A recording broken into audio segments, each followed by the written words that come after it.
ಶವ ಹೂತಿಟ್ಟ ಆರೋಪ ಪ್ರಕರಣಕ್ಕೆ ಎಸ್ಐಟಿ ಎಂಟ್ರಿ ಆಗಿದೆ. ಅಧಿಕೃತವಾಗಿ ಧರ್ಮಸ್ಥಳ ಕೇಸ್ ಫೈಲ್ ಎಸ್ಐಟಿಗೆ ಈ ಮುಖಾಂತರವಾಗಿ ಹಸ್ತಾಂತರ ಆಗುತ್ತೆ.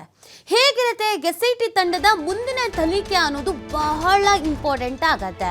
ತನಿಖೆ ಹೇಗೆ ಸಾಗತ್ತೆ, ತನಿಖೆ ಹೇಗೆ ನಡೆಯುತ್ತೆ, ಇದರ ಮೇಲೆ ಪ್ರತಿಯೊಬ್ಬರ ಗಮನವೂ ಕೂಡ ಇದೆ.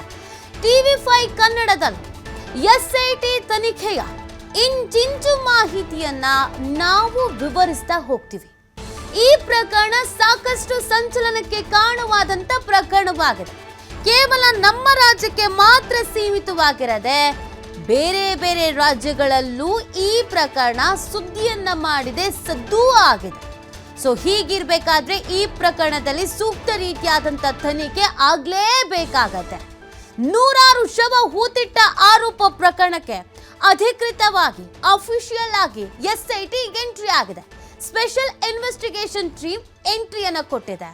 ಸೊ ಈ ಮುಖಾಂತರವಾಗಿ ಧರ್ಮಸ್ಥಳ ಕೇಸ್ ಫೈಲ್ ಎಸ್ಐಟಿಗೆ ಹಸ್ತಾಂತರ ಆಗಿರುತ್ತೆ. ಹಾಗಿದ್ರೆ ಎಸ್ಐಟಿ ಎಂಟ್ರಿ ಆದ್ಮೇಲೆ ತನಿಖೆ ಹೆಂಗ್ ನಡೆಯುತ್ತೆ, ತನಿಖೆ ಯಾವ್ಯಾವ ಹಂತಗಳಲ್ಲಿ ಸಾಗತ್ತೆ, ಯಾವ್ಯಾವ ಆಂಗಲ್ಸ್ ಅಲ್ಲಿ ಸಾಗತ್ತೆ, TV5 ಕನ್ನಡದಲ್ಲಿ ಎಸ್ಐಟಿ ತನಿಖೆಯ ಸ್ಪೆಷಲ್ ಇನ್ವೆಸ್ಟಿಗೇಷನ್ ಟೀಮ್ನ ಇಂಚಿಂಚು ಮಾಹಿತಿಯನ್ನ ನಿಮ್ಮ ಮುಂದಿಡ್ತಾ ಹೋಗ್ತೇವೆ. ಅಧಿಕೃತವಾಗಿ ಎಸ್ಐಟಿ ಯಾವಾಗ ಈ ಒಂದು ಪ್ರಕರಣಕ್ಕೆ ಎಂಟ್ರಿ ಆಯಿತೋ ಆಗಿನಿಂದ ಕುತೂಹಲ ಜಾಸ್ತಿ ಆಗ್ತಾ ಇದೆ. ತನಿಖೆ ಪಾರದರ್ಶಕವಾಗಿ ನಡೆಯುತ್ತಾ, ಸತ್ಯಾನುಸತ್ಯತೆ ಅನ್ನೋದು ಹೊರಗೆ ಬರುತ್ತಾ, ಹೇಗೆ ತನಿಖೆಯನ್ನ ಮಾಡ್ತಾರೆ ಅಂತ.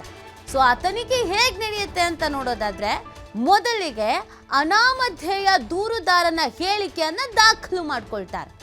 ಇದ್ದಕ್ಕಿದ್ದಂಗೆ ಪ್ರತ್ಯಕ್ಷ ಆದ್ನಲ್ಲ ಒಬ್ಬ ವ್ಯಕ್ತಿ ಅನಾಮಧೇಯ, ಆತನ ಹೇಳಿಕೆಯನ್ನ ಮೊದಲಿಗೆ ದಾಖಲು ಮಾಡ್ಕೊಳ್ತಾರೆ.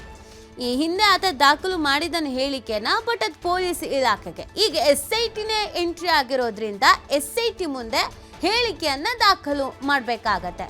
ಹೇಳಿಕೆ ದಾಖಲು ಆದ ನಂತರವೇ ಮುಂದಿನ ಪ್ರಕ್ರಿಯೆ. ಏನು ಸ್ಥಳ ಹಾಜರಾಗೇ ಇಲ್ಲ, ಸ್ಥಳ ಹಾಜರು ಮಾಡಬೇಕಾಗಿತ್ತು, 100 ಬುರುಡೆ ಅಂತೆ, 50 ಬುರುಡೆ ಅಂತೆ, ಅಲ್ಲಿ ಹೂತಿಟ್ಟಿದ್ರಂತೆ, ಇಲ್ಲಿ ಹೂತಿಟ್ಟಿದ್ರಂತೆ, ಈ ಅಂತೆ ಕಂತೆಗಳಿಗೆಲ್ಲವೂ ಕೂಡ ಈ ತನಿಖೆ ಅನ್ನೋದು ಮತ್ತಷ್ಟು ವೇಗವನ್ನು ಪಡ್ಕೊಳ್ಳುವಂತೆ ಮಾಡುತ್ತೆ.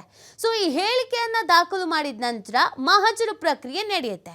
ಎಲ್ಲೆಲ್ಲಿ ಹೂತು ಹಾಕಲಾಗಿತ್ತು ಆತ ಹೇಳ್ತಿರೋ ಪ್ರಕಾರ ನಾನು 100ಕ್ಕೂ ಹೆಚ್ಚು ಶವಗಳನ್ನು ಹೂತು ಹಾಕಿದ್ದೀನಿ ಅಂತ ಹೇಳ್ತಾ ಇದ್ದಾನಲ್ಲ, ಆ ಪ್ಲೇಸಸ್ಗಳಿಗೆ ಕರ್ಕೊಂಡು ಹೋಗಿ ಮಹಜರನ್ನ ಮಾಡ್ತಾರೆ. ಇಲ್ಲ ಇಲ್ಲ ಇಲ್ಲ ಅಂತ ಕರ್ಕೊಂಡು ಹೋಗಿ ಅಲ್ಲಿ ಒಂದು ವೇಳೆ ಹೂತು ಹಾಕಿದ್ದೇ ಆಗಿದ್ದಲ್ಲಿ ಅಸ್ಥಿಪಂಜರಗಳು, ತಲೆಬುರುಡೆಗಳು ಸಿಕ್ಕಿದ್ರೆ ಅದನ್ನ ಕೂಡ ಕಲೆಕ್ಟ್ ಮಾಡ್ಕೊಳ್ಳಲಾಗತ್ತೆ. ಮ್ಯಾಜಿಸ್ಟ್ರೇಟ್ ಸಮ್ಮುಖದಲ್ಲಿ ಈ ಮಹಜರು ನಡೆಯುತ್ತೆ. ಮ್ಯಾಜಿಸ್ಟ್ರೇಟ್ ಸಮ್ಮುಖದಲ್ಲಿಗೆ ಸ್ಥಳ ಮಹಜರು ಆಗತ್ತೆ.